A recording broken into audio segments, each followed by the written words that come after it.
All right, guys, we just finished the principles of experimental design. And so now we're going to talk about what we need to make sure that we include when we write up and communicate the design of our experiment. Okay. Any researcher, when they write uh, their product out, their report of everything has to be clear on exactly how they designed the experiment so those results could be replicated and done in a similar fashion. Okay, so a couple things. We've already talked about these College Board objectives, but first thing that I want to talk about is that um, we there are several different kinds of experimental designs. Okay, um, there's completely randomized, and then we'll talk about blocked and matched pairs. So, but we're going to first learn about this type called completely randomized. All right. What that basically means is you're going to simple random sample your subjects into those treatment groups. Everybody is just all in from the get go, from the start. We didn't control anything to begin with. We just took all of our subjects that were the volunteers, put them in a bag, shake well, and then randomly assigned them to the treatment groups. Okay. So now we use that randomization to control for any extraneous variables to make sure that we have spread the unknown traits evenly to those treatment groups, and the only difference is the treatment. Therefore, cause and effect. All right, so that's kind of review of the first part. So here we have this. I created a mnemonic device to help us um, know the things that we want to include when we do an experimental design. Okay, and so we'll listen to that song that goes with that here in a second. So first, let's take a look at actually an example, and this is the first problem that we'll do a write-up on. Here we go. So researchers were wondering if diet is effective in combating insomnia. Some believe that cutting out desserts can help alleviate the problem. So 40 volunteers suffering from insomnia agreed to participate in a month-long test. Half were randomly assigned to a special no desserts diet, and the other continued desserts as usual, their regular diet. At the end of the month, subjects were asked, have your insomnia symptoms improve? Okay, so let's take a look at that. The way in which the data was collected, we'll talk about that. That's important, that question. All right, so first, we know this vocabulary. What is the explanatory variable that they're talking about um, in this story, this experiment that would they're wondering if it creates a response, a significant response. Okay, so hopefully you can see that the variable itself is that type of diet. Okay, and so then we ended up having the two different kinds of the no dessert diet, and then that regular diet that includes desserts. Okay. All right. What is the response that is being measured? What are we going to get information on from? What outcome are we looking for? What is the outcome that we are going to be measuring? And so we're going to be measuring that insomnia improvement. Okay. All right. Now, insomnia symptoms, I guess that so they would have probably some symptoms they would list out. So insomnia symptom improvement. All right. State the parameter of interest. Okay. So this is kind of a new idea. Um, one, this has to do with how you are collecting your data. Okay. And before I even fill that in, let's take a moment to discuss that response variable that is being measured, okay? The insomnia improvement could be measured depending how you did the design of your experiment. Could be completed in, say, one of two ways. All right. If you decided to ask the subjects, did your insomnia improve? okay, then in that case, the response you would get from your subjects is yes or no, the insomnia improved over that course of that month. Yes or no. So if you get yes or no answers, or you know, if you get a categorical answer, and we'll talk more about that in our next unit, then you're going to end up with a proportion. Okay, so you'll have the proportion of those 40 subjects who say they had improvement. Okay, and so it'll be like 15 out of 40 or whatever. All right, now, if you decided, however, if you designed your experiment such that you asked for improvement on a scale of 1 to 10, okay, so then that, then the patients would see, they would probably say their number with, let's see, 1 being the least amount of improved insomnia and 10 being the most severe amount of insomnia. So how much insomnia do you have now? So here, the higher number and then the less number. I honestly think also in this case, they would probably do a before and after number. So they would say they would get an amount of if, or what kind of change happened, what number changed. Maybe somebody said their insomnia is an 8 before the experiment, and then after the experiment, it's a 3. Okay, so that was a reduction of 5 units in insomnia symptoms. Okay, so we have a numerical value, a quantitative value. That would then result in an average amount of improvement that the subjects experienced. Okay, so we'll be looking for also discussing, is it a proportion that we're getting, how we're measuring that response, or is it an average of how we are measuring that response? Okay, so therefore we need to pay attention to the way in which the response is being measured, so we know if that parameter of interest is a proportion or a mean. So in this case, based on this little sentence right here, have your insomnia symptoms improved? Based on that, what are we going to have here? We're going to be looking for the proportion of patients who experienced insomnia improvement, insomnia symptom improvement. Okay. All right. So it was a yes, no. So there we go. Now, I have this song here, and I think what we'll do is actually use it and just kind of learn it as we go through the next page. All right, so let's write a completely randomized design for that situation. So here's our song. Well, the mnemonic device is SRAT me capped.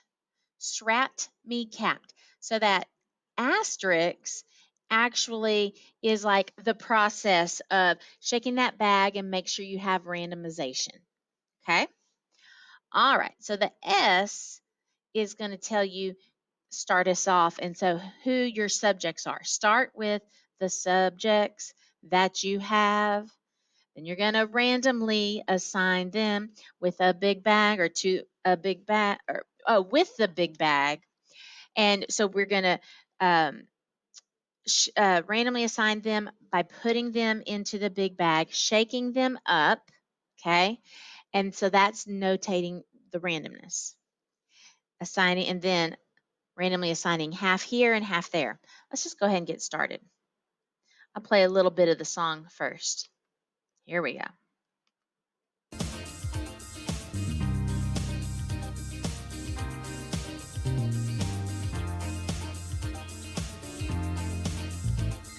Start with the subjects that you have. That's our 40 insomnia sufferers. Okay. Randomly assign them with a big bag. Okay, so we want to randomize them. Strat me cat by putting them in the bag. Strat me cat. Shake your bag up. Shake your bag up. Strat me capped. Strat me capped. Shake your bag up. Shake your bag up. All right. So let's go and write that up. We'll get back to that here. So we're going to start with 40 insomnia sufferers. Okay. All right. We are going to randomly, I think I actually, yeah, because we need to make sure we use that language of randomly assign. So I just like to start it off that way, even though that makes my sentence a little bit longer. Randomly assign the subjects to the treatments for the patients. Let's kind of, humanize them. The patients to the treatments. Okay, and here's where that the asterisk, by putting them all in a big bag, shaking well, okay, and pulling out, okay. Here comes that next part. Treatments, state your treatments very well. So I need to pull out half of them to go to, and then here I need to define that treatment group. So I want to pull out 20 patients to go to the no desserts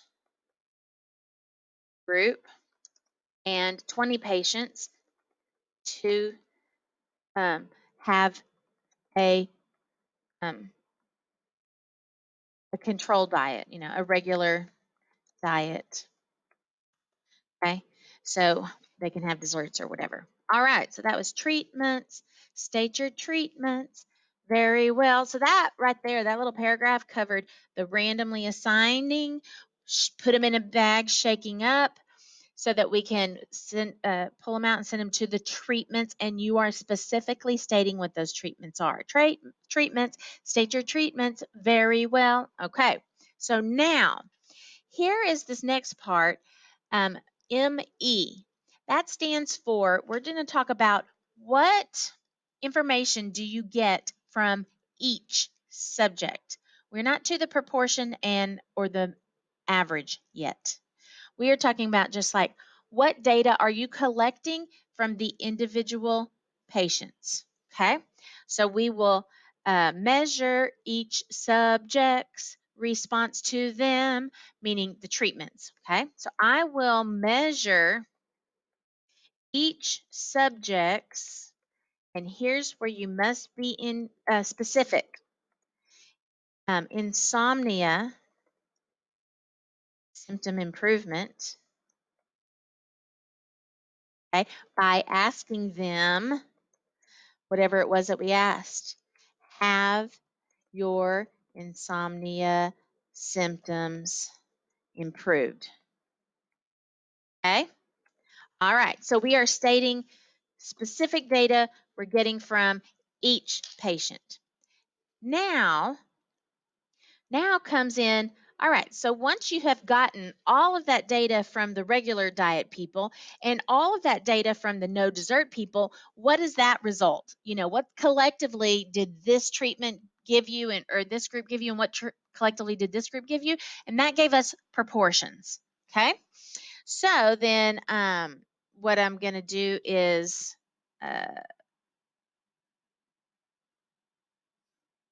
oh, compare the average or the proportion to see which treatment is really significant, if there is a significant difference. Okay, so compare the proportion of patients with insomnia improvement in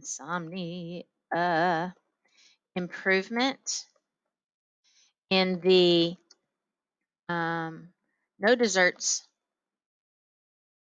group to, and I like to kind of just shorten it here, to that of the regular diet treatment or group. Okay. All right. To, and this kind of is continuation to see if there is a significant difference in the results. Okay. All right, so we have just finished our 40 volunteer insomnia sufferers experimental design.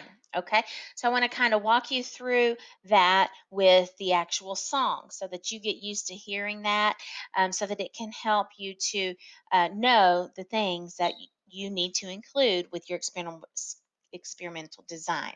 So here we go. Here's the song. I'll walk you through it.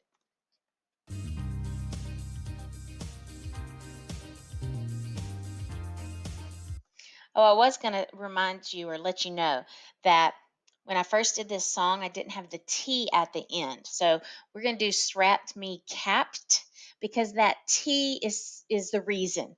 So we're going to do it to see if there is a significant difference in the results between the treatment groups. Okay.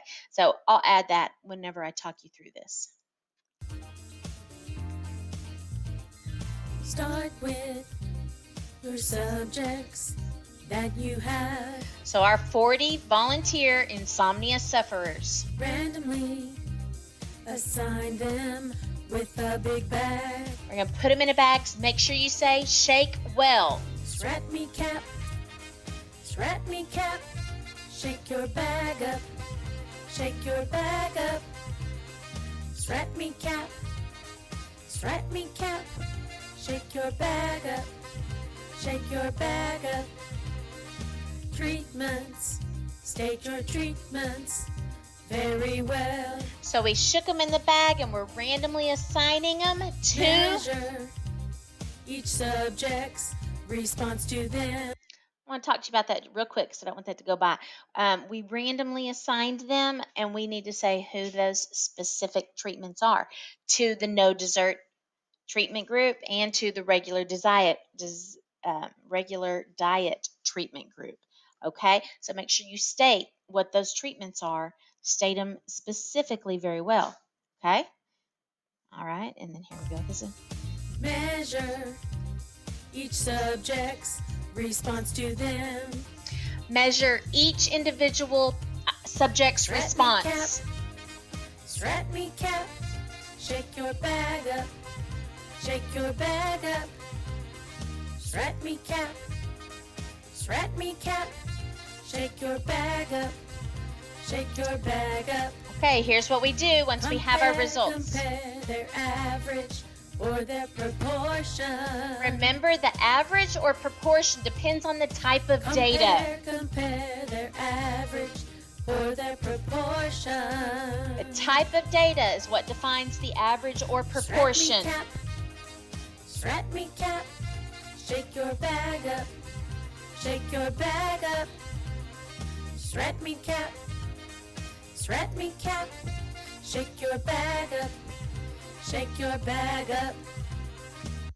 Okay, and then if I had already had that T, that strap me capped, then when we did the little compare your average or your proportion to see which if there is a treatment that's really the best or something like that. I hadn't changed that song part there.